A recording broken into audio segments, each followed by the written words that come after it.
안녕하십니까, 유영서 목사입니다. 오늘 함께 나눌 말씀은 요한복음 7장 10절에서 24절까지 말씀입니다. 어제 묵상했던 마지막 구절이 이렇게 끝이 났었죠. 형제들이 예루살렘에 올라가서 좀 이름 좀 날리고 유명해지고 좀 자신을 드러내라고 권면을 하자 예수님은 그것을 정면으로 거부하시는 그런 장면에 등장했죠. 그런데 오늘 본문 바로 그 다음 구절 10절이 이렇게 증언을 하고 있습니다. 그러나 예수의 형제들이 명절을 지키러 올라간 뒤에 예수께서도 아무도 모르게 비밀리에 따라가셨다는 거예요.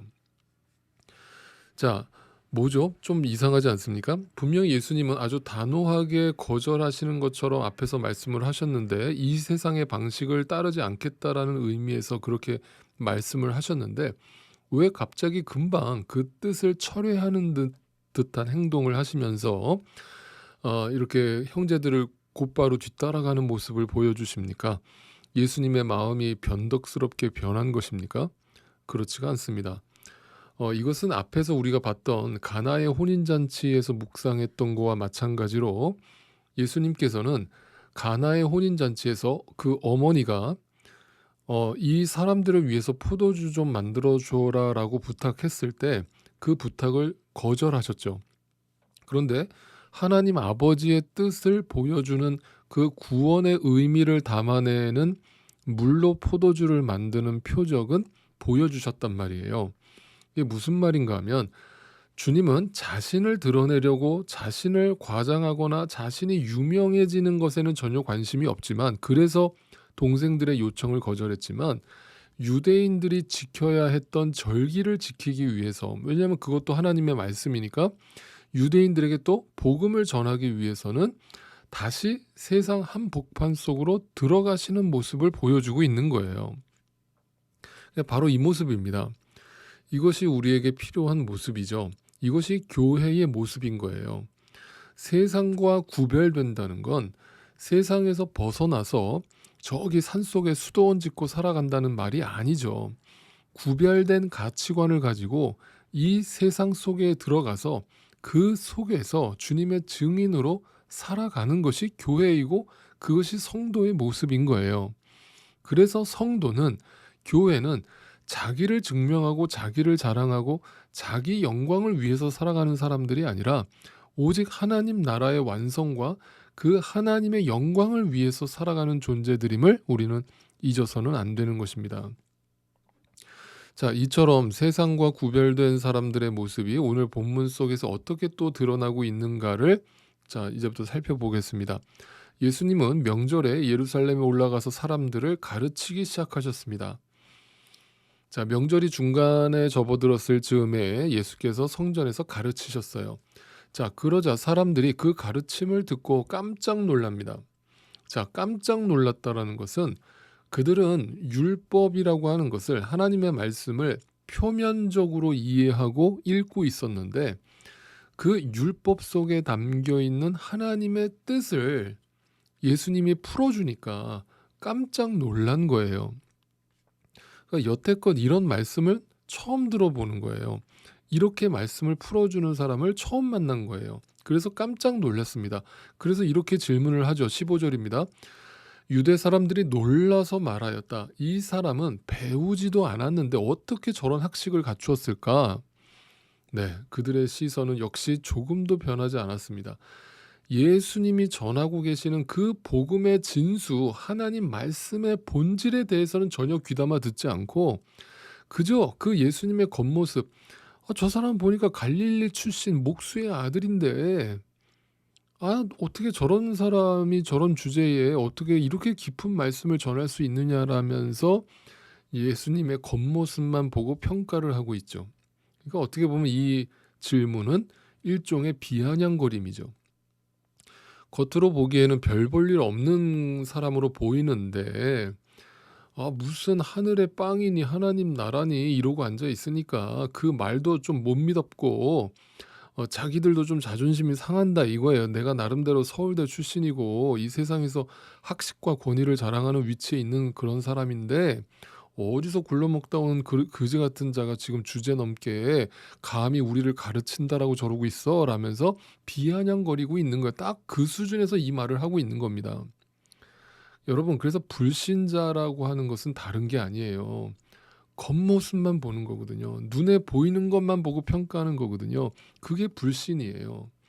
그러니까 믿음의 눈이 없다라는 것은 그 이면 속에 숨겨져 있는 하나님의 뜻도 알지 못하는 것이고, 이 역사 속에 하나님이 어떻게 움직이고 계시고 역사하고 계시는가도 보이지 않는 거예요. 그게 불신자예요. 그래서 24절을 미리 보시면 예수님이 그들의 민낯을 정확하게 지적하시는 장면이 나옵니다. 겉모양으로 심판하지 말고 공정한 심판을 내려라. 그러니까 자기 자신에게 취한 자들은 항상 겉모습만 보고 판단하는 거죠. 자기 자신도 겉모습으로 위장을 하고 포장을 하고 남도 겉모습만 보고 판단하는 거예요. 하나님의 일을 오직 자신들의 인간적 노력과 결심으로, 그러니까 평가하고 이해하려고 하는 사람들. 네. 그러다가 전혀 자기 뜻대로 되지 않으면 또 하나님을 원망하고, 네, 하나님께 불평하고, 하나님 어딨냐 그러고, 이게 뭐예요? 그냥 아주 단순하게 눈에 보이는 현상만 보면서 살아가는 사람들의 특징이에요. 그러면서 그런 분들이 이런 복음에 대해서 하나님의 말씀을 가르쳐 드리면, 그런 게 어딨냐, 무슨 그런 허황된 얘기를 하느냐, 무슨 그런 추상적인 얘기를 하느냐, 세상 어리석은 말로 들린다 라면서 그 복음과 하나님의 말씀을 무시하는 겁니다.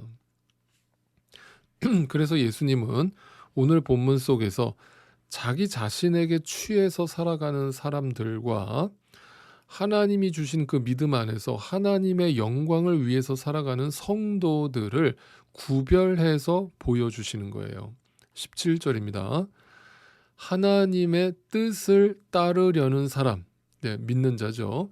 그 사람들은 누구든지 이 가르침, 지금 예수님이 그 표면적인 말씀에 그치지 않고 그 이면 속에 숨겨있는 하나님의 뜻을 설명하는 그 가르침이 하나님에게서 난 것인지 내가 내 맘대로 말하는 것인지, 예수님이 지금 인간의 욕정과 인간의 시선으로 이 말씀을 가르치고 있는 것인지를 들으면 안다는 거예요, 믿는 자들은.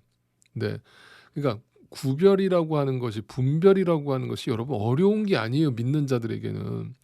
그 말씀에 눈을 뜬 사람들은요, 그 가르침을 들으면 이게 가짜인지 진짜인지 단번에 알아들어요. 네. 그런데 18절 보세요. 자기 마음대로 말하는 사람은, 이건 뭐냐면 자기에게 취한 사람이죠. 믿음의 눈을 뜨지 못한 사람이에요. 그들은 자기의 영광을 구해요. 자기를 보내신 분의 영광을 구하는 사람은 진실되지만 그 사람 속에는 불의가 없지만 그들은 자기의 영광만을 구하는 사람들이다. 겉모습만을 보고 판단하며 살아가는 사람들이다 라면서 지금 비교해서 말씀을 하고 계시는 거예요. 다시 말하면 그들은 입으로는 하나님의 이름을 부르고 있지만 하나님의 영광이 아닌 자기의 이익과 유익과 자랑과 욕망을 자신의 목적으로 삼고 교회 안에 있으면서도 여전히 믿는 척을 하고 있다라는 얘기를 하고 계시는 거예요. 그 사람은 다 자기 잘난 맛에 봉사하고 자기 잘난 맛에 헌신하고 자기 잘난 맛에 교회를 다니는 것뿐이지, 정말 그 복음을 알아듣고 그 복음이 믿어져서 자기를 부인하면서 신앙생활을 하고 있는 자가 아니다라는 것을 지금 유대인들의 모습을 통해서 우리의 이야기를 들려주고 계시는 거예요. 아시겠죠? 그런데 하나님의 영광을 위해서 자기를 부인하는 자들은 그 복음을 알아듣더라는 거예요. 뭐가 진짜인지를 알아보더라는 거예요. 그래서 예수님이 쐐기를 박으시면서 이렇게 따지시는 겁니다. 19절입니다. 모세가 너희에게 율법을 주지 않았느냐? 그런데 너희 가운데 그 율법을 지키는 사람은 한 사람도 없다.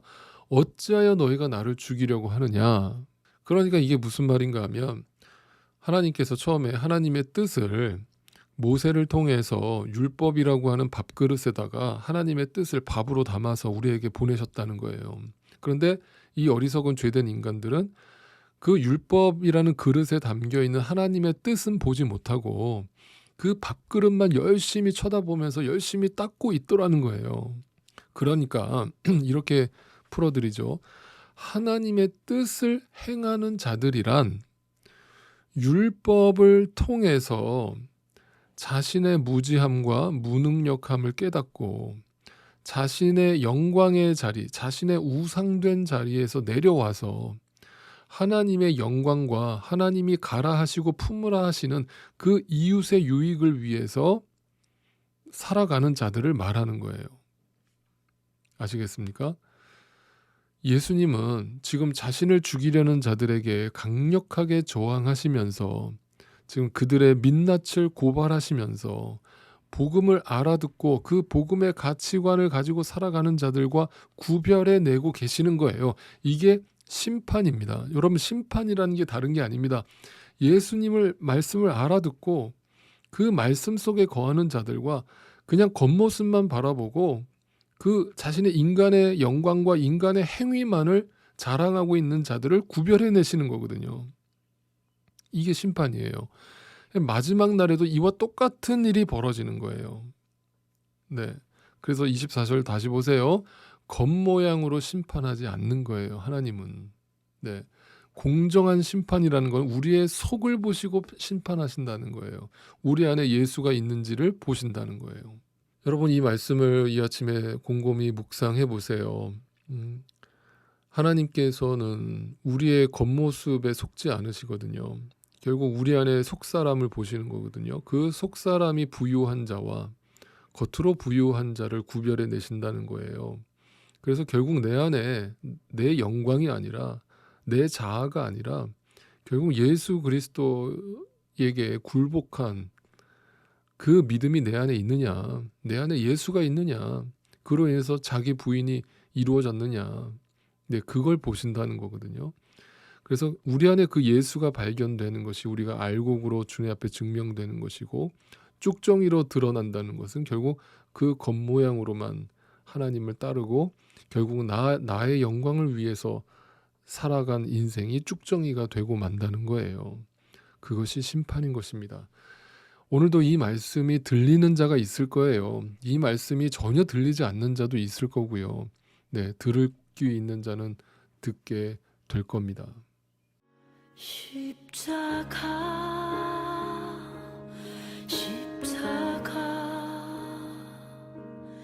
그 위에